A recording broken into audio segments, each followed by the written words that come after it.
네, 주님이 여러 경우에 비유의 말씀으로 진리를 가르치셨죠. 오늘 말씀에도 보시면은 비유가 들어가 있습니다. 그 중에 신랑 또는 뱃조각, 그 다음에 가죽부대, 포도주 전부 다 비유로 말씀을 하신 것이죠. 그렇기 때문에 이 비유가 무엇을 가리키는 것인지 하나님께서 주시는 또 성경에 기록된 바른 이해를 하는 것은 정말 중요한 일이라고 성경에서 우리에게 교훈을 줍니다. 우선 사람의 몸을 질그릇이라고 비유를 한 경우가 많이 있죠. 하나님은 질그릇을 만든 토기장이라고 하셨고요. 그럴 때 하나님은 우리의 육체에 대해서 육체가 만들어지기 전 흙으로 있었다 하는 것과 다음에 우리 육체가 무너지게 되면은 흙으로 돌아간다. 이것을 상기시켜 주시기 위하여서 때로는 강조하시기 위하여서 우리 육체를 질그릇이라고 표현을 하십니다. 반면에 우리가 이렇게 흙으로 만들어진 것이 변화를 받아서 가죽으로 지금 존재하고 살아가지요. 그래서 욥기에도 보면은 사단이 욥의 가죽을 치시면 욥이 하나님을 부인하고 저주하고 믿음이 없다는 걸 보여줄 겁니다 라는 말을 하는 것을 볼 수 있듯이 현재 우리가 살아가고 있는 동안에는 이 몸을 가죽 부대에다가 비유하고 있습니다. 이 가죽 부대에다가 뭘 담는 거죠. 질그릇에도 담는 것처럼 가죽 부대에도 담는데 포도주라고 하는 것은 새로운 언약 또는 언약에 대한 우리의 생각 또는 개념, 관념, 가치관, 사고 뭐 이런 것들을 가리켜서 이 포도주라고 비유를 하고 있습니다. 그 옛날 언약이라면은 옛 포도주이고 새로운 언약에 관한 것이라면은 새 포도주라는 의미죠. 우리가 세상에서 여러 가지 사용하는 말들이 있는데 여기에 비슷한 몇 가지 것들을 찾아볼 수가 있겠죠. 우선 패러다임이라고 하는 용어를 많이 쓰는데요. 이것은 20세기 초 또는 20세기 말까지 살았던 어떤 과학자, 쿤이라고 하는 과학자이죠. 그가 과학혁명의 구조라는 책에서 이 용어를 처음 사용을 했는데 의미는 한 공동체가 공유하는 개념, 가치, 인식, 그리고 실천으로 이루어지는 총체라는 의미로 패러다임이라는 용어를 사용하기 시작을 했습니다.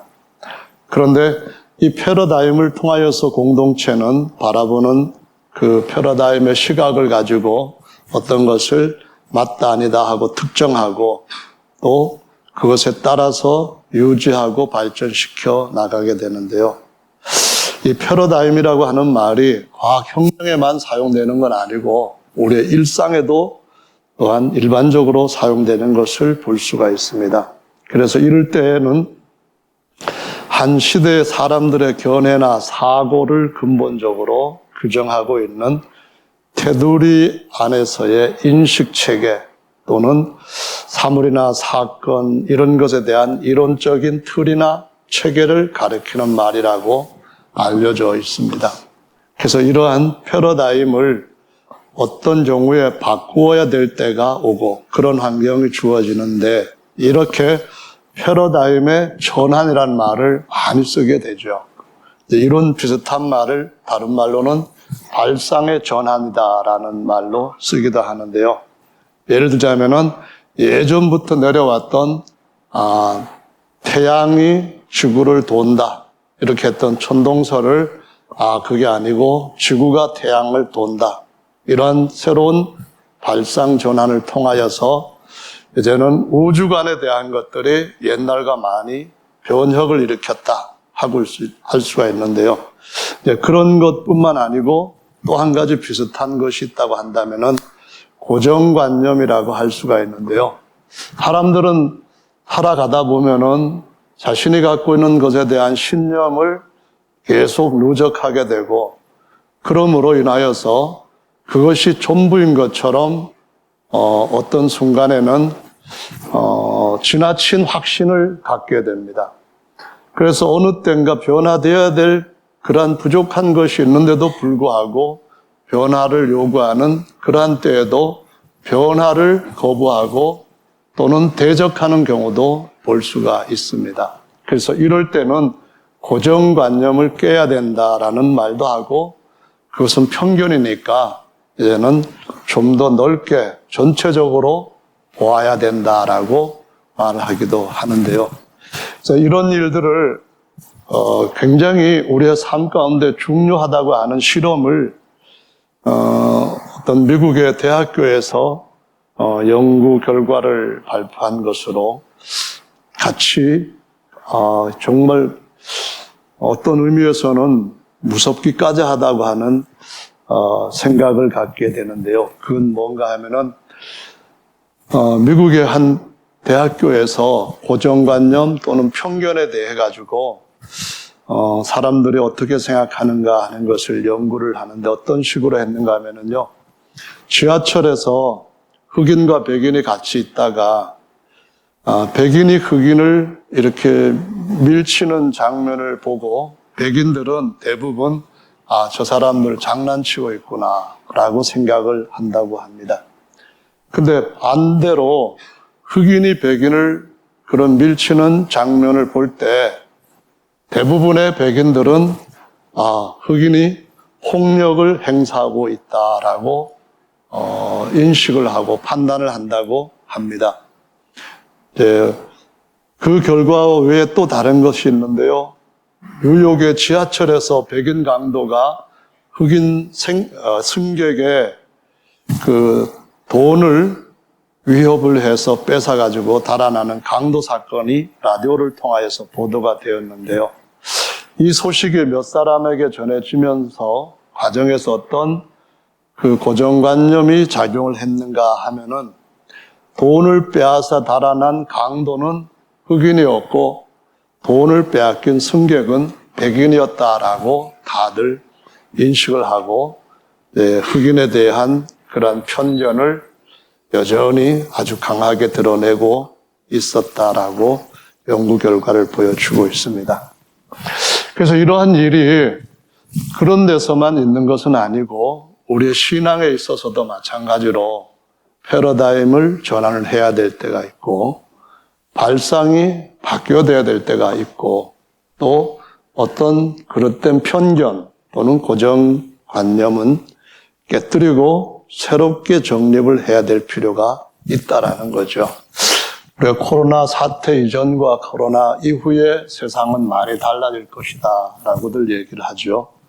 그래서 코로나 이후에 어떤 분야에서 생존하고 더 나아가서 그러한 그룹들 앞서서 이끄는 그러한 자리에 들어가기 위해서는 이러한 인식의 변화가 반드시 필요하다, 중요하다라고들 말을 하고 있습니다.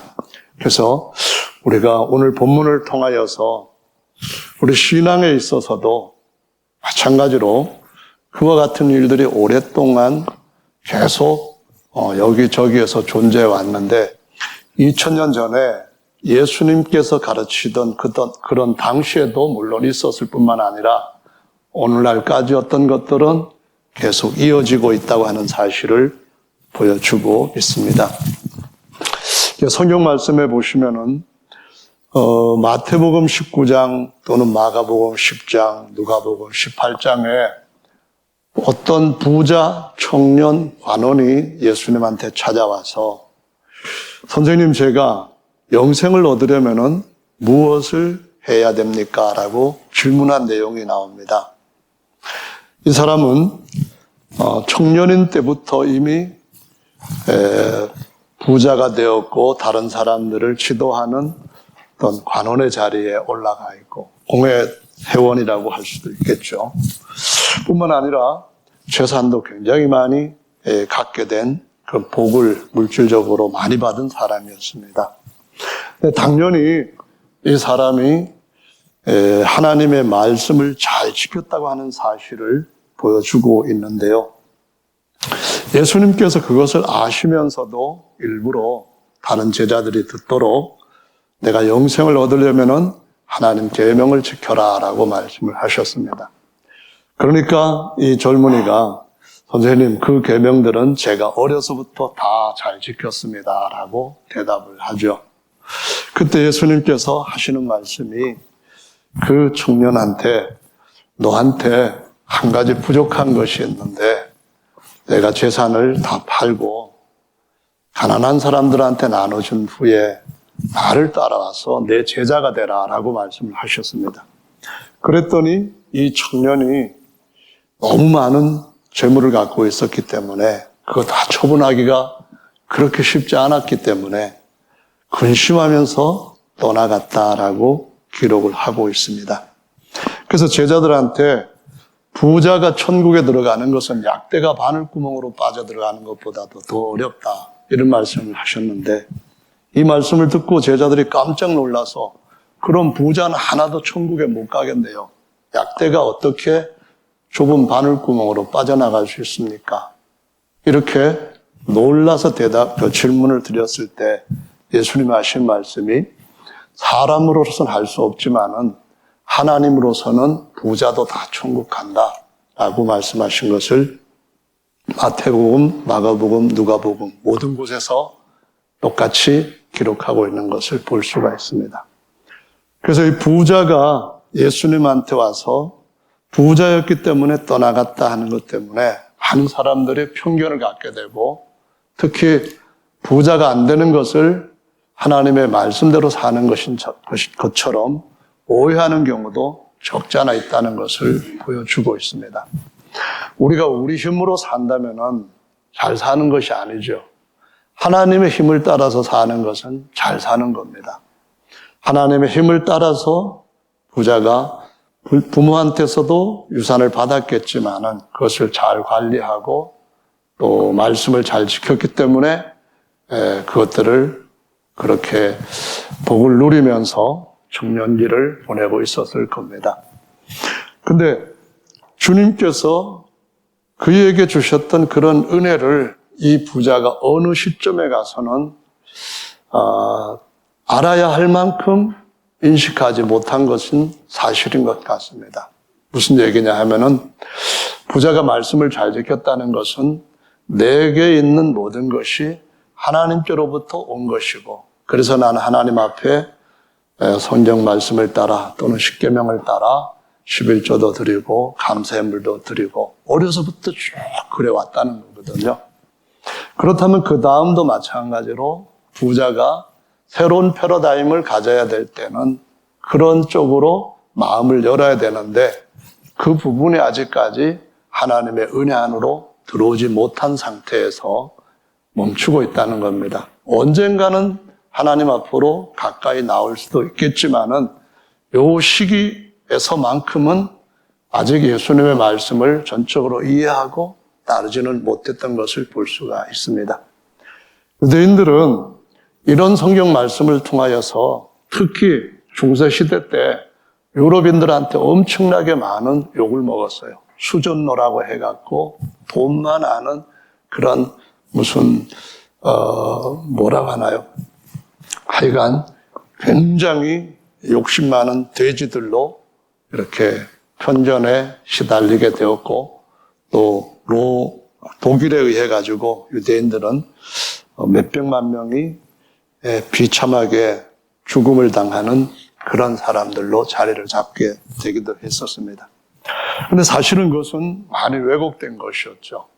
성경은 유대인들이 흩어져 있다가 언젠가는 자기 고향으로, 자기 본국으로 돌아가고 싶어하는 마음을 늘 갖고 있었고 돌아가려고 하다 보니까 그들이 가지고 있었던 직업은 어느 때인가 자기들의 삶을 정리하기 쉬운 것들에 자신의 삶을 그냥 선택해서 살아갈 수밖에 없었던 것을 볼 수가 있습니다. 자, 그런데 이 부자 청년에 대해서 가만히 살펴보면은 한 구절에서도 성경 세 군데 어디에서도 그 부자 청년이 잘못되었다라고 예수님이 책망하신 예는 없다는 것을 확인할 수가 있습니다. 책망을 한 것은 오히려 아니고 마가복음 10장 21절의 말씀에 보시면은 예수께서 그를 사랑하사 오히려 너한테 부족한 것 한 가지가 있다. 그러니까 요것만 더 해라. 그러면 영생을 얻는다. 라고 말씀하신 것을 볼 수가 있습니다. 이 청년의 삶을 가지고 예수님 시각으로 보신다면 저와 여러분들이 보는 시각과 판단과 같을까요? 많은 사람들은 이 부자에 대해서 잘못된 사람이다라고 생각하는데 어느 부분은 맞습니다. 근데 예수님이 보실 때는 아직까지 이 사람이 어떤 고정관념이 바뀌어야 될 때가 되었는데 새로운 부대를 만들고 새로운 포도주를 받아들여야 될 때가 되었는데 그 전환기에서 아직까지 이것을 깨닫지 못한 상태에 있다는 것을 보여주고 있습니다. 주님이 사랑하는 사람이라고 하신 것은 이 사람이 지금까지 살아왔던 모든 율법을 지키는 것이 보통 일이 아니라는 것을 주님이 더 잘 아시는 거죠. 그리고 그 사람이 관원으로서 성실하게 사람들한테 존경받고 있다는 것을 예수님이 아시니까 사랑하시는 거죠. 그리고 이 사람이 돈을 흥청망청 자기의 육체를 위해서 사용하지 않는다는 것도 주님이 아시니까 사랑하시는 거죠. 문제는 주님이 그를 책망하신 것이 아니라 그분이 주님으로부터 와서 더 좋은 것으로 채울 수 있는 기회를 놓치지 않기를 바라는 마음이고 이미 그렇게 선택한 비록 많은 것을 포기하진 않았지만은 그들이 가졌던 모든 것들을 내려놓고 따라왔던 제자들한테 너희들 지금 옳게 잘하고 있다. 너희와 너희 가르침을 따르는 모든 사람들도 너희처럼 그 길로 가야 되고 저 사람도 그 길로 가야 된다. 이것을 가르쳐 주신 것임을 보여주고 있습니다. 어쩌면 이 부자가 예수님한테 이런 마음을 가졌더라면 더 마음을 열 수 있는 기회가 빨리 오지 않았을까라는 생각도 나름 해보게 되는데요. 주님, 지금은 제가 그렇게까지 따를 수 있는 만큼의 믿음이 없습니다. 주님, 지금은 정말 쉽지 않고 제게는 너무 어려운 것 같은데 노력해 보겠습니다. 언젠가는 저도 그렇게 되고 싶습니다. 제게 믿음이 부족하니까 주님, 지금까지 도와주셨던 것처럼 저를 좀 도와주십시오.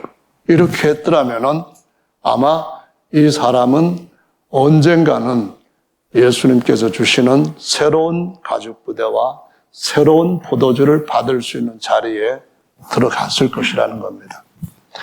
여기에서 우리는 이 부자 청년 관원을 욕하지 않았다고 하는 사실에 대해서 주목을 해야만 됩니다.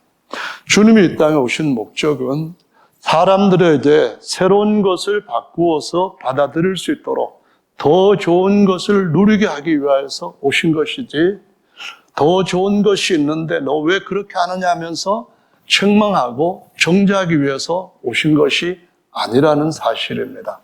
이 말씀은 예수님의 사역 전체에서 나타나는 거죠. 오늘 본문에서도 보면은 요한의 제자들이 예수님과 그 제자들에 대해서 지금 시비를 따집니다. 바리새인들과 우리들은 지금 금식 기간에서 다 금식하는데 왜 당신과 당신 스승은 금식 기간에 금식을 안 하고 먹고 마시는데 그냥 먹고 마시는 것도 아니라는 겁니다. 어떻게 우리는 저런 사람들을 멀리하고 깨끗한 삶을 살아왔는데 세리와 창기들 같이 한 집에서 한 식탁에서 지금 먹고 마시고 대화를 할 수 있느냐? 이 얘기를 지금 하고 있는 것입니다. 이해가 안 된다는 거죠. 이게 문제가 심각하다라고 그들이 가지고 있는 패러다임을 가지고 판단하고 예수님의 답을 요구했던 거죠.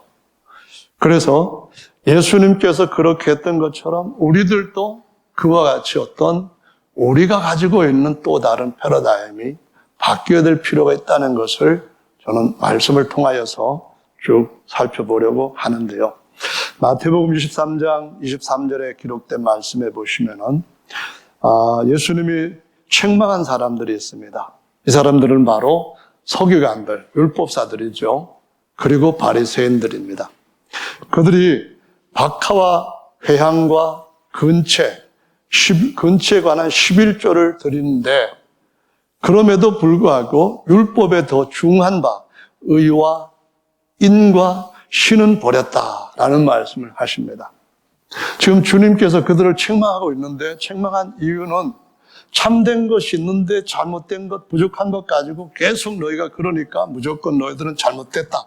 그런 말이 아니라 참된 것을 받을 수 있는 더 앞에 있는 자리에 있는 사람들이니까 지금 받아야 되는데 내가 사역을 마칠 때쯤 되어서 이제는 이 말씀에 대해서 이해를 하고 뭔가 전환이 이루어져야 되는데 여전히 거역하고 있으니까 그 거역하는 근본 중요한 것을 이 기간 중에 고정관념이 생기고 잘못된 편견이 생겨서 그걸 가지고 계속 바른 것을 받아야 될 것까지도 거부하고 있다고 하는 것입니다.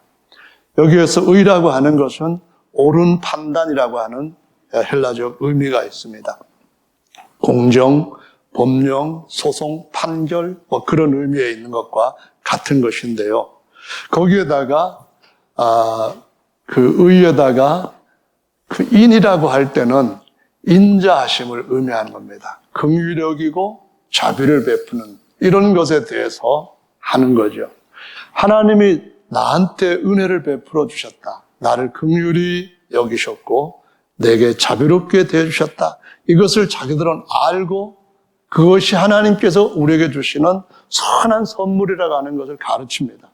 그런데 정작 그들은 다른 사람들한테 가르치기는 하지만은 그들한테 옳은 것과 인자와 그리고 그들에게 대한 신뢰, 그들에 대한 믿음 이런 것들은 잃어버리고 그것이 당연한 것처럼 편견 가운데 갇혀 있던 것을 주님이 책망을 하신 것이죠.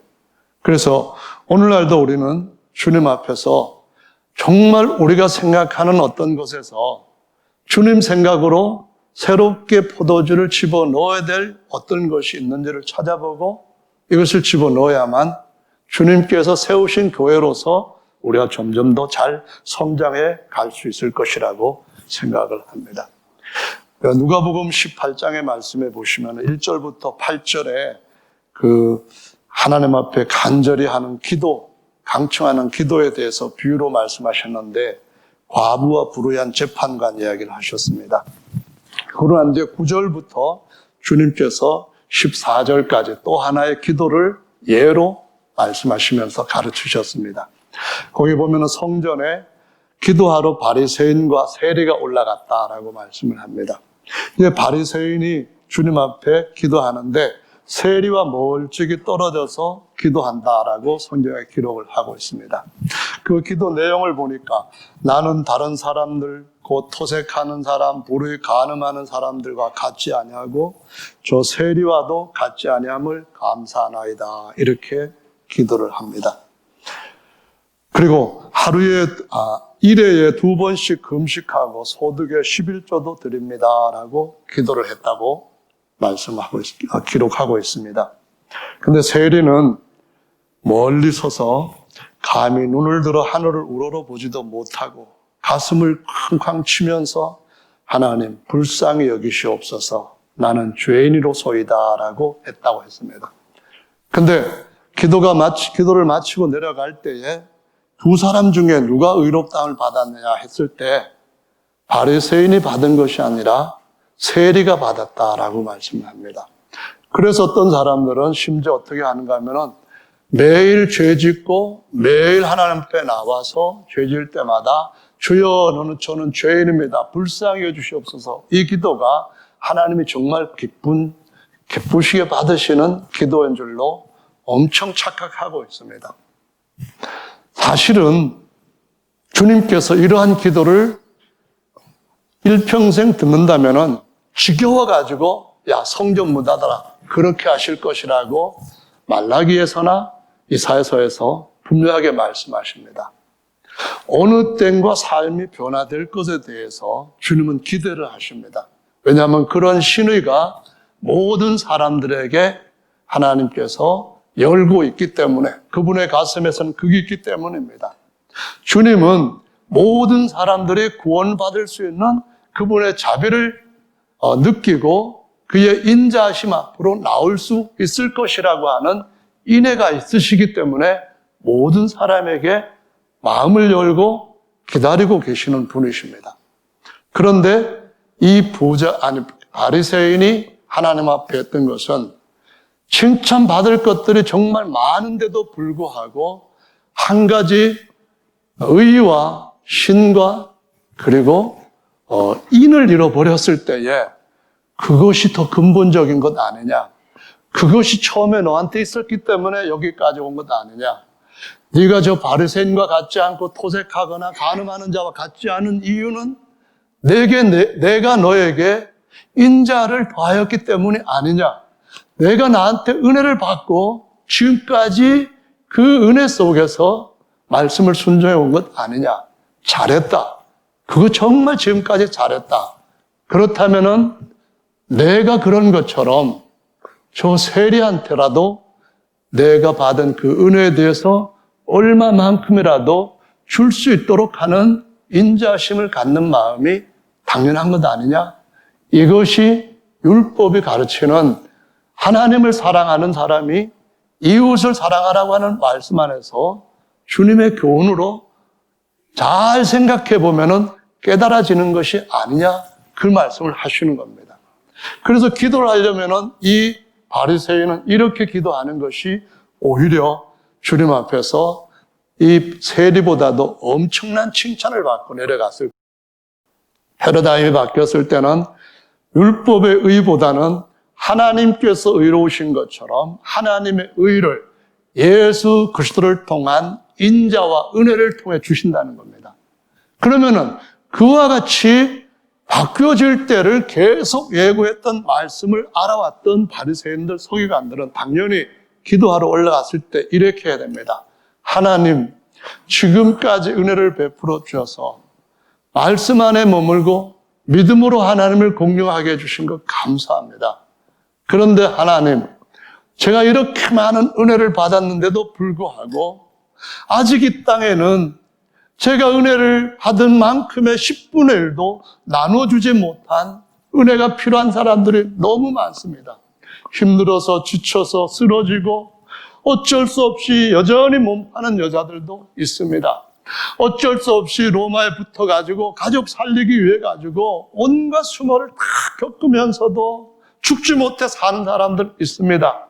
하나님, 이 민족에게 그리고 저 힘든 자들에게 은혜를 베풀어 주십시오. 저에게 베풀어 준 은혜의 절반이라도 저들에게 베풀어 주시기를 정말 원합니다. 그랬더라고 한다면은 정말 하나님께서 이 바리새인의 믿음을 보시고 바울처럼 쓰셨을 거라고 생각이 됩니다. 중요한 것을 잃어버리고 중요한 것에 대해서 새로운 전환을 가져야 할 기회를 잃어버리는 것은 우리의 고정관념이 변해야 될 때 변하지 않는 것이 정말 얼마나 위험한 것인가 하는 것을 이런 사례들을 통하여서 가르치시고 있다고 생각이 됩니다. 저 여러분 삶 속에서는 어떤 것이 새롭게 변해야 될 우리 속의 관념 또는 가치관, 우리가 추구하는 인생관이 될까요? 바리새인이라고 하는 이름은 원래 헬라어로는 파리사이오스라고 하는 단어에서 우리말로 바리새인이라고 음력을 했는데요. 원래 히브리어에서 나누다, 분리하다라는 의미를 가지고 있는 파루시라고 하는 단어에서부터 나온 것입니다. 그러니까 이것이 어떤 의미냐 하면은 어떤 그 썩은 데서부터 밖으로 나오는 겁니다. 악한 데서부터 스스로 자신을 분리하는 겁니다. 그래서 그들이 생각할 때는 분파다 그렇게 욕을 하지만은 오히려 이렇게 처음 시작했던 바리새인들, 주전 한 130년경에 등장했던 사람들 파인데요. 이 사람들 생각에서는 성경 말씀에, 성경 구약 선지에서 수도 없이 너는 불결한 것을 만지지 말고, 너는 저 더러운 무리들 가운데 같이 희희낙낙하지 말고 거기서부터 나와서 따로 거하라. 너는 올바른 말씀을 따라서 올바르게 먹고 올바르게 살고 올바르게 생각하고 올바르게 섬겨라. 이 말씀을 붙잡고 나왔던 사람인 겁니다. 그런데 어느 시기부터는 이들의 생각이 바뀌어지기 시작하고 한쪽으로 생각이 기우는 편견으로 그들의 삶을 정당화하는 것을 볼 수가 있습니다. 성경은 어디에서나 항상 말씀하시기를 다른 것으로 분리되는 것을 하나님이 원하신다고 말씀합니다. 첫째 날에 어둠에서부터 빛을 분리시켜 내시는 것을 볼 수 있습니다. 어둠의 자식들과 빛의 자들은 공존할 수 없다는 것을 보여주시고 있습니다. 사도 바울은 고린도 후서에서 이런 말씀을 합니다. 너희는 믿지 않는 자들과 멍해를 같이 하지 말라. 의와 불법이 어찌 함께하고 어둠과 빛이 어떻게 사귀겠느냐. 그런 말씀하시면서 그리스도와 벨레알이 어찌 조화되며 믿는 자와 믿지 않는 자가 어찌 상관하며 하나님의 성전과 우상이 어찌 일치가 되겠느냐. 우리는 살아계신 하나님의 성전이다. 이와 같이 하나님께서 가라사대 내가 저희 가운데 거하며 두루 행하여 나는 저희 하나님이 되고 저희는 나의 백성이 되리라 하셨느니라. 그러므로 주께서 말씀하시기를 너희는 저희 중에서 나와서 따로 있고 부정한 것을 만지지 말라. 내가 너희를 영접하여 너희에게 아버지가 되고 너희는 내 자녀가 되리라. 전능하신 주의 말씀이니라 라는 말씀하십니다. 본래 유대인들의 조상 히브리 사람들 중에 조상으로서는 헤벨이 있습니다. 이 헤벨을 누가복음에서는 3장에서 하보라고 음력을 했는데요. 이것이 바로 히브리인의 조상인데요. 이 히브리인의 조상이라고 하는 에벨의 히브리 단어가 어떤 의미를 가지고 있는가 하면은 아닌 것에서부터 따로 반대편에 건너편에 있는 자들, 그런 의미입니다. 바벨론에서부터 다시 하나님이 아브라함을 불러내실 때에 그들을 가리켜서 따로 거하게 한 자들, 강물까지 건넌 자들, 그렇게 해서 물을 건넌 자들이라고 표현을 하고 있습니다. 이 말씀은 바리새인이라고 하는 생각, 바리새인이라고 하는 신분의 사람들, 이들이 시작은 굉장히 하나님의 말씀에 맞게 하나님의 뜻을 쫓기 위하여서 했던 사람인 것을 볼 수가 있는데요. 그런데 어느 시점에서부터 보면은 바리새인 하면은 사람들의 인식 속에 뭐든지 트집되는 사람들, 뭐든지 예수님의 말씀에 대해 가지고 반대하는 사람들, 뭐든지 남을 잘못됐다고 지적하는 사람들, 이라는 대명사로 그런 사람들을 지칭하는 하나의 대표적인 용어로 인식되기 시작을 했다는 것입니다. 따라서 오늘날 우리도 진리를 갖고 있다고 스스로 자부를 한다 할지라도 주님께서 우리에게 주신 그 모든 말씀 안에서 정말 이것이 주께서 주시는 완전한 새로운 포도주인가 하는 것을 주님의 말씀에 맞추어서 보고 걸을 것을 거르고 취할 것을 취하고 자라가고 변화되어야 갈 그러한 새 가죽 부대들이 되어야 되는 줄로 믿으시기를 예수님의 이름으로 축원합니다.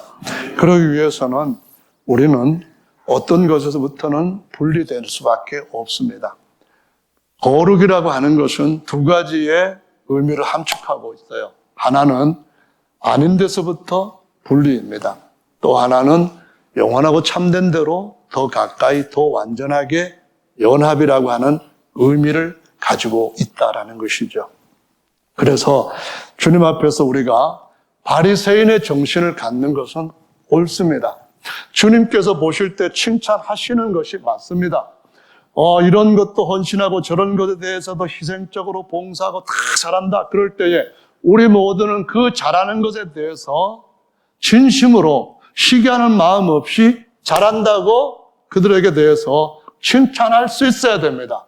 그러나 어떤 부분에 있어서만큼은 그것에 대해서 우리는 더 온전한 것으로 분리되고 더 완전한 것으로 우리 자신을 세우는 일도 끊임없이 해야 된다는 것도 같이 가져야 되는 줄로 믿으시기를 바랍니다. 아멘. 그래서 요즘 쓰는 말 중에 보면 이런 말이 있지 않습니까? 거리는 두어도, 물리적인 거리는 2m 정도 두어도 마음은 점점 가까워야 된다라고 하는데요. 어떤 물리적인 거리를 두라고 하는 말처럼 우리가 이 땅에 살아가고 있는 동안에 어떤 것과는 거리를 두어야 될 바리새인의 정신을 바로 가져야 될 것은 항상 있습니다.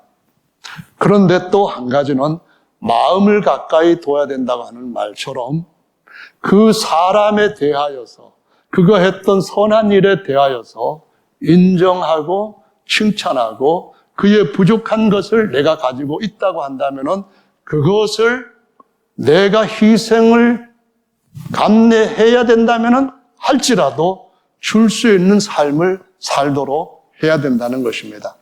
지금은 내가 재산을 다 팔 수 없다 할지라도 내가 할 수 있을 만큼 어떤 부분이라도 해야 된다는 겁니다. 저 사람이 왜 다 안 팔고 50%만 팔았지? 그렇게 욕할 것이 아니라 누구든지 자기가 처해져 있는 환경에서 자기가 받은 하나님의 은혜 가운데서 얼마만큼이라도 반드시 해야 될 것은 하나님 앞에서 내게 주신 은혜를 아브라함을 통해서 온 세상에 복 주시고자 했던 정신을 따라서 다른 이들에게 흘러보내고 있는가 하는 것을 점검을 해야 된다는 것입니다. 요단강이 풍요한 반면에 사회가 그 아래서는 풍요하지 못하고 죽음으로 끝을 맺는 그 모습은 우리의 삶이 똑같은 것입니다. 우리의 이 가족 부대 안에 새로운 것을 계속 집어넣으면은 그러면 우리 안에서는 계속 새로운 것들이 요단강의 갈릴리 호수처럼 넘쳐나는 은혜를 우리 주변 사람들한테 끼칠 수가 있을 겁니다.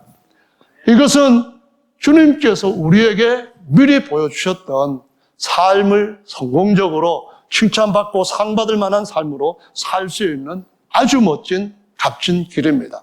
그래서 이와 같은 패러다임으로 우리는 바뀌는 것을 좋아해야 되고 그렇게 하는 일이 더딘 사람에 대해서 몽땅 잘못되었다고 판단하거나 정죄하는 일은 조심해야 된다는 것을 기억해야 됩니다.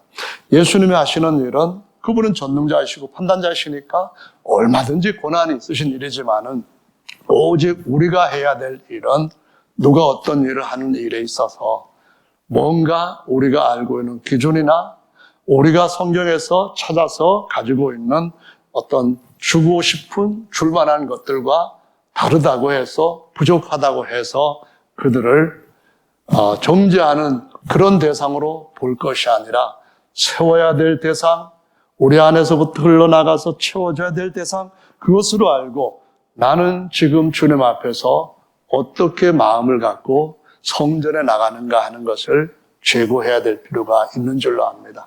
주님, 내게 주신 은혜가 여러 가지가 있습니다. 저는 부자는 아니지만 그래도 저는 감사합니다. 주님, 정말 제가 하나님 앞에 너무나 감사한 것은 제게 사도들에게 주셨던 그 말씀을 주신 것입니다. 제가 하나님 앞에서 노력을 해서 받은 것도 아니고 연구하고 골머리 가리면서 자꾸 찾아가지고 높은 산에 올라가서 끌어내온 것도 아닙니다. 그냥 하나님께서 저에게 긍휼히 여기시고 인자하심을 따라 제 손에 들려주신 겁니다. 그런데 주님, 이거 아직까지 전해주지 못하고 있습니다. 이거 필요한 사람들이 너무 많이 있습니다. 이거를 꼭 전해줘야 되는데 제가 할 수 있는 것도 지금 안 하거나 못하고 있습니다. 주님, 그래서 저를 불쌍히 여겨주시고 그거 할 수 있도록 해주십시오 하는 이 기도가 우리한테 있어야 될 기도인 줄로 믿으시기 바랍니다. 저와 여러분들은 다 알죠. 주님, 맨날 죄 지으면서 이놈은 정말로 못돼 먹은 놈입니다. 아무런 가치 없는 무가치한 악한입니다. 다음 주에도 또 이 기도할 거예요. 그러면 주님이 좋아하시지 않을 건 다 알죠. 우리가 해야 될 기도가 있습니다. 우리의 사고를 바꾸고 우리의 가치관을 바꾸고 주님께서 우리에게 채워야 할 그것들이 어떤 것인가를 살피면서 그것을 채워가는 저와 여러분들의 변화된 삶이 어쩌면은 한평생 우리에게 요구되고 있는 그리스도인의 길인지도 모르겠습니다. 그러기 위해서는 저와 여러분들이 꼭 해야 될 것 중에 첫 번째가 친구가 된다고 하는 것인 줄 압니다. 주님은 죄인들과 같이 식사를 하십니다. 주님은 죄인들은 사랑하셨지만은 같이 죄 짓는 죄를 사랑하는 분은 아니었습니다. 오늘 본 말씀에 보시면은요, 주님께서 그 새 포도주를 새 가죽 부대에 담아야 된다라는 말씀을 하시기 전에 그분 중요한 교훈을 마태복음 9장 1절부터 7절에 주신 것이 있습니다. 여기는 어떤 내용이 기록되어 있는가 하면은 여러분 찾아보시면은 더 좋겠습니다만은 제가 말씀을 드리자면은요, 주님께서 어떤 동네에 이르셨을 때에 많은 병자들이 주님 앞에 나와서 치료를 받기 위해 가지고 때로 몰렸습니다. 그런데 거기에 어떤 중풍병자 하나가 예수님의 소문을 들었습니다. 아시다시피 중풍병은 자기가 못 걸어갑니다. 이 사람은 상태가 굉장히 위중해서 침상에 누워있는 상태입니다. 그러면은 이 사람은 주님이 찾아오시지 않는 한 주님의 은혜를 믿음이 있어도 받지를 못하는 상태에서 생을 마칠 수 있습니다. 근데 거기에 누가 등장하는가 하면은 친구들이 등장합니다. 친구들이 와가지고, 야, 우리가 너를 예수님한테 데려갈 거야. 그래 침상을 메고 갑니다. 사람들이 너무 많아가지고 운신할 수조차 없습니다. 우리 좀 들어갑시다 할 때 무슨 소리야, 지금 내가 얼마나 오랫동안 기다렸는데 나는 더 심한 상태라고 하면서 아무도 자리를 비켜줄 수 없습니다. 친구가 할 수 있는 일이 있습니다. 친구이기 때문에 할 수 있는 일이 있다는 거예요. 야, 그럼 할 수 없다. 우리가 옆으로 문으로 못 들어가면은 지붕을 뚫고 글로 침상을 달아내려면 되지 않겠냐? 예수님이 침상이 지붕에서부터 내려오는 걸 보시고 내 믿음이 크도다 하시면서 내 죄사함을 받았느니라 라고 말씀합니다. 거기에 바리새인도 있었습니다. 서기관들도 있었습니다. 그걸 보고 예수님께서 죄사함을 주신다고 패러다임 변화가 안 일어났기 때문에 그 사람이 치료받는 것까지 지금 문제를 삼고 있습니다. 예수님이 이 사람 병자가 침상을 가지고 가라 할 때 나아서 가는 것하고 죄 사함 받았다고 하는 말하고 어느 것이 더 쉽겠느냐? 침상 가지고 가는 것이 더 쉽겠다고, 어렵겠다고 우리 생각에서는, 우리 사고에서는 죄 사함 받았다는 것이 더 쉬울 거라 생각합니다. 그런데 이것은 하나님만 하실 수 있는 것이지 외에는 아무도 못한다는 거예요. 그런데 주님이 하시는 말씀이 아버지께서 나에게 율법에서 죄사함 완전히 얻지 못했던 그것까지 이제는 해줄 수 있도록 약속을 따라 보내심 받았다라고 말씀합니다. 내가 너희의 친구가 돼가지고 너희들의 모든 죄를 지고 갈 어린 양이 되려고 왔다라고 말씀하시면서 그들의 죄뿐만 아니라 내 육체까지 내가 내 육체 질병까지 지고 갈 거 있다는 말씀하시면서 일어나 너희 침상을 들고 집으로 가거라 했을 때 벌떡 일어나서 건강 몸으로 침상을 자기 혼자 들고 돌아가는 걸 볼 수 있습니다. 여기서 끝난 것이 아니고요. 두 번째, 그 다음에 이어진 말씀이 9절 말씀부터 보시면은 오늘 말씀의 앞부분 13절까지 있는 말씀이 있습니다. 거기 보면은 예수님이 세리였던 마태를 찾아 세관에 가셨습니다. 세무서에 가셔가지고 마태에게 마태야, 너 날 따라와라 하십니다. 이 말씀이 마가복음, 누가복음에서는 뭐라고 하는가 하면은 알페오의 아들 레위라고 이름을 붙입니다. 레위 지파라는 거예요. 레위 지파라는 말은 다른 11지파와 다르게 땅의 기업을 얻은 것이 아무것도 없다는 거예요. 오직 하나님의 성전에서 거기에서 봉사해가지고 하나님 앞에 바쳤던 것들 중에 돌려주는 것을 가지고 살아가는 사람들인데, 당시의 대제사장과 그 가문들은 자기들끼리 로마와 결탁을 해가지고 그런 부경만을 다 독차지했기 때문에 어떤 레위인들은 먹고 살 길이 막막하다 보니까 할 수 있는 일이라는 거는 땅을 팔려니 땅도 없지요. 또 다른 장사하려고 하니 그런 재물도 없지요. 결국 할 수 있는 것이 옛날에 율법 가르치면서 말씀 연구하고 했을 때 그 똑똑함 가지고 세리가 된 겁니다. 세리가 돼가지고 돈을 받아다가 로마 사람들한테 바쳐가니까 로마 사람들한테는 엄청 욕을 먹게 되었어요. 로마 사람이 아니라 히브리 사람들한테는 엄청 욕을 먹게 되었죠. 그때에 예수님이 찾아오셔가지고 친구가 되어주신 겁니다. 너 제사장도 못 되고 네 생활의 고생이 말도 못할 정도로 크구나 하면서 친구가 되어주신 겁니다.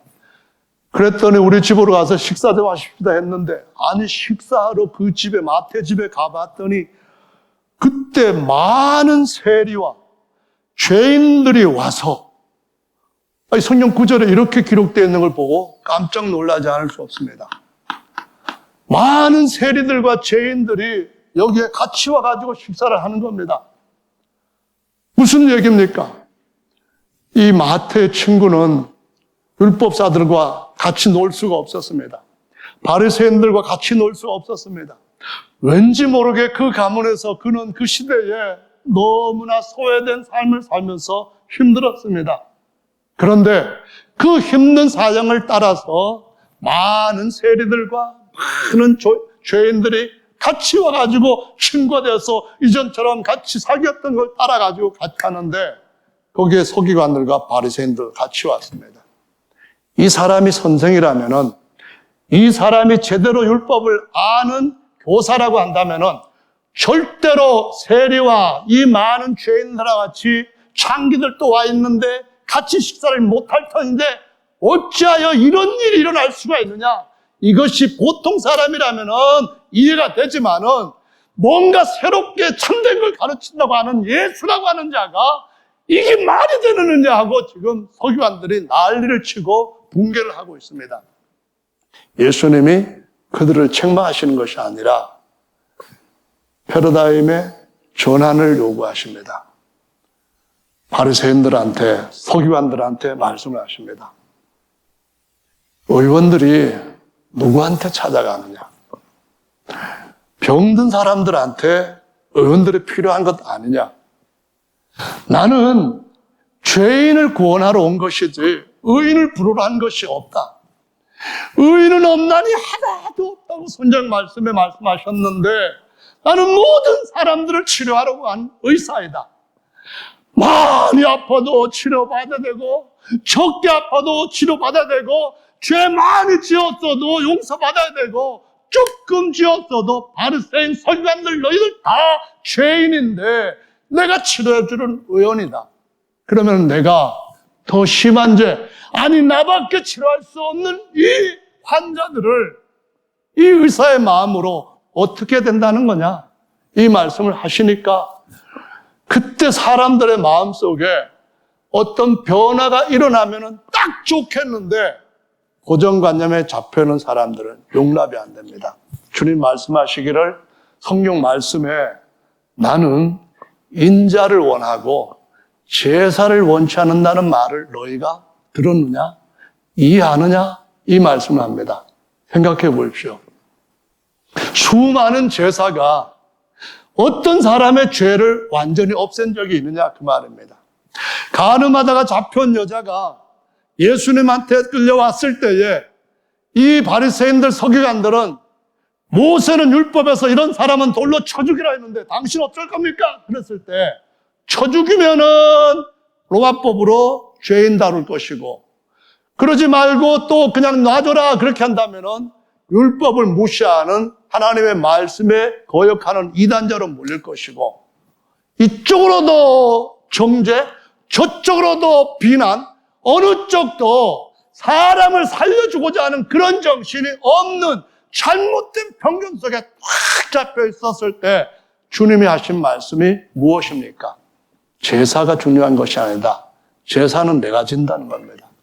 제물은 내가 된다는 겁니다. 내가 모든 사람의 저주와 죄를 짊어질 것이다 그 말입니다.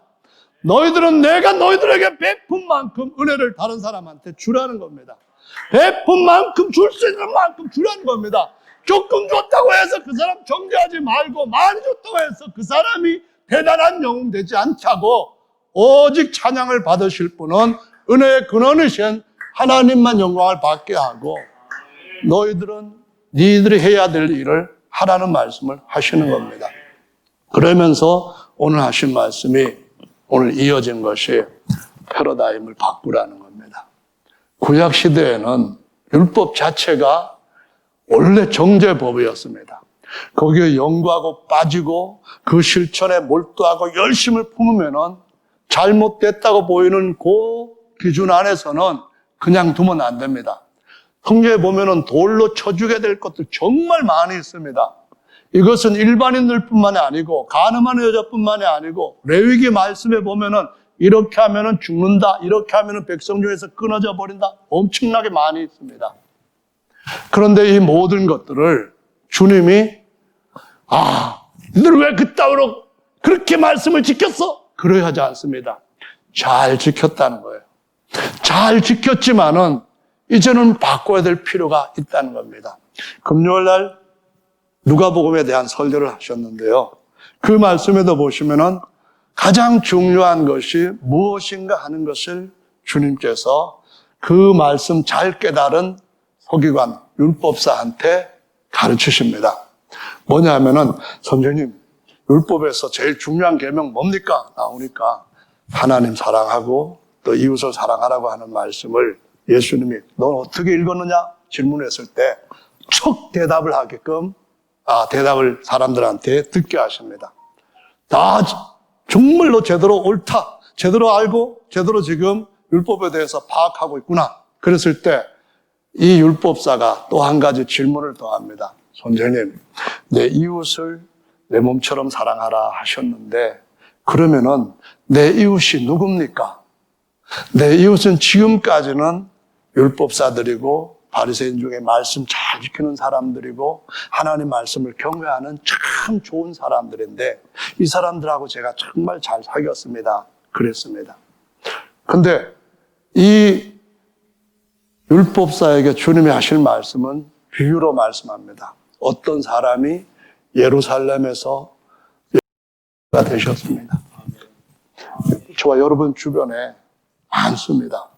근데 여러분, 레위인, 그 앞에 갔던 제사장, 예수님이 책망하셨을까요? 구약의 말씀에 보시면은 제사장이 만약에 불결했을 때에 그거를 정결케 하지 않은 상태에서 제단에서 나온 제물을 먹게 된다면, 떡이라든가 고기를 먹게 된다면 그 죄가 이스라엘 전체에게 끼쳐질 수가 있다고 했습니다. 그러면은 제사장도 죽을 수도 있다라고 말씀합니다. 그냥 제사장은 어떤 불결해지는 것, 짐승이라든가 벌레라든가 더 나아가서는 시체에 관해 가지고 만졌을 때 불결해지면은 제사장한테는 특별히 다른 사람들보다도 더 중시하게 거룩하지 않으면은 이스라엘 전체에게 문제가 생길 수도 있다고 하시면서 특히 그가 대제사장이라면 1년의 죄비 뽑혀서 반차를 따라가지고 대제사장으로 됐다고 한다면은 성경에 보면 그해 대제사장이라고 하는 말씀이 3번 나오는데요. 1년 동안에 대제사장 직무 전체가 파괴돼 버릴 것이고 그 중함은 막중하기 때문에 하나님께서 그 대제사장을 죽여버린다고 말씀하셨어요. 심지어 속죄일에 하나님 앞에 들어가서 제대로 된 제사를 드리지 못하면은 그 자리에서 제사장이 죽어 나온다고 했어요. 레위기 말씀에 보시면은 10장 말씀에 아론의 아들 2 제사장이 다른 불을 드렸다가 그 자리에서 향로에서부터 나온 불에 타서 죽어버렸다고 말씀합니다. 그러면서 머리 풀지 말아라. 옷 찢지 말아라. 만약에 가족들이 그랬다고 한다면 죽을 거다고 말씀하시면서 제사장으로서 율법 안에서 해야 했던 그 일은 엄청 막중한 것이었습니다. 만약에 어느 성급 이 사이에서 누군가가 죽었는데 이 사람이 누가 죽였는지 범인을 찾지 못하게 되면 사방에 있는 성읍에서 원근 거리를 잽니다. 장로들하고 율법사들이 나오고 제사장들이 나와가지고 어디가 제일 가까우냐 해가지고 제일 가까운 사람을 불러다가 이 성읍의 모든 장로들 나와라. 그리고 암송아지 가다가 저기 광야에서 목을 꺾어버리고 모든 장로들은 그 위에다가 손을 얹고 우리의 모든 죄는 우리가 이 사람한테 피 흘린 죄는 우리한테 없습니다 하고 하나님 앞에 제사를 드려야만 제물을 드려야만 이 성읍에 하나님의 평강이 있을 거다. 만약 그릇된 피를 흘렸다고 그것이 하나님께서 속함이 없이 지나가 버린다면 다윗 때에 이미 이전에 사울 때 그 피 흘렸기 때문에 4년 동안 흉년이 들었던 것 같은 그 흉년에 엄청난 고통을 백성 전체가 당할 것이다 하시면서 하나님 앞에서 거룩해야 되는 것이 얼마나 대단한 일인가 하는 것을 구약에서 면밀히 강조하고 있다는 거예요. 이 제사장은 한계가 있는 겁니다. 자기가 자기 자신을 위하여서 자기의 백성을 위하여서 해야 될 의무가 있는 겁니다. 보통 제사장 때는 그냥 부모의 돌아가신 시체를 만지면 속죄할 수 있는 정결케 하는 의식이 있습니다. 그러나 대제사장일 경우에는 부모가 돌아가셔도 만지도 못할 만큼 강하게 막으셨습니다. 이 말씀은 무슨 얘기를 지금 드리려고 하느냐 하면은 어느 시대든 하나님의 말씀을 강조해서 그대로 따르겠다 하는 이 정신은 어느 때든 간에 인정되어야 된다라는 것입니다. 그것이 다른 것이 아직 부족하다 해서 전체가 부인되는 일은 있을 수 없다 그런 말씀입니다. 그러나 분명한 것은 주님이 우리의 모든 삶 가운데서 예수님의 온전하심과 같이 계속 이끌어 가시는 생각, 관념, 개념, 우리의 정의들을 계속 완전하게 세워가시는 일들을 따라가야 된다는 것을 보여주시고 있는 겁니다. 아무도 주님은 책망하시는 일은 정말 이것이 다른 이들을 위해서 교육이 필요하다 했을 때 그런 경우들은 있지만은 내가 온 것은 사람들을 심판하려 온 것이 아니고 구원하려 온 것이다. 나는 세상을 심판하러 온 것이 아니라 세상의 모든 죄를 대신 짊어지기 위하여 왔다라는 말씀을 요한복음 3장이나 12장에서 강조해서 말씀하십니다. 우리 교회에 섬기는 여러 가지 분야들이 있습니다. 어떤 분들은 열심히 이런 일을 섬기고 어떤 일은 저런 일을 섬깁니다. 섬기는 분들 중에 제가 알기로는, 제가 신뢰하기로는 나는 이렇게 열심히 하는데, 나는 매번 이렇게 희생적으로 봉사하는데, 나는 매주마다 쓰레기 치우는 일에 그냥 끊임없이 하는데 저 사람들은 도대체 뭐야? 그렇게 하는 분은 한 분도 없다고 생각합니다. 다른 분은 또 다른 일에 내가 하지 않는 일, 내가 못하는 일, 거기에 다 열심으로 나름대로 헌신하고 충성하고 있기 때문에 하나님께서 보실 때는 다 온전한 대로 자라가야 할 지체라는 사실을 보여주고 있습니다. 어떤 누구도 부족한 것에 대해 가지고 야단맞기 위해서 교회 오는 사람은 없어야 되는 줄로 믿으시 바랍니다. 공급받아야 됩니다. 누구한테 공급받습니까? 친구에게 공급받아야 되는 줄로 믿으시 바랍니다. 우리 모두는 친구여야만 합니다. 그리스도께서 우리의 친구가 되신 것처럼 정말 필요한 세리와 창기와 온갖 죄인들의 친구가 되어서 치료를 하셨던 것처럼 주님 앞에서 잘 섬기는 자라고 한다면 오히려 더 처방자라고 더 치료자라는 친구가 되어야 되는 줄로 믿습니다. 그러한 은혜가 우리 모두에게 우리 평생에 계속 더해지게 되기를 예수님의 이름으로 축원합니다. 여러분 모두는 존중받아야 할 그리스도의 사람들입니다. 여러분 모두의 섬김은 주님께서 칭찬받아야 될 것이고 상 주시기 위해서 주님은 세고 계신다는 것을 기억해야 될 줄로 믿습니다. 아무도 어떤 일에 있든 간에 참된 것으로 점점 분리되는 바른 정신은 끝까지 따라가야만 합니다. 그러나 나쁜 것을 미워하지만은 사람을 미워하는 일은 절대로 우리 안에 일어나지 않도록 바리새인들이 나중 같은 편견 같은 것들이 들어오지 못하도록 우리 자신을 지킬 필요가 있는 줄로 믿습니다. 여러분 모두가 다 주님 앞에서 더 귀한 주의 일꾼들로 주님 앞에 칭찬받는 자리에 서실 줄로 믿습니다. 다 같이 잠깐 동안 기도하는 시간 갖겠습니다.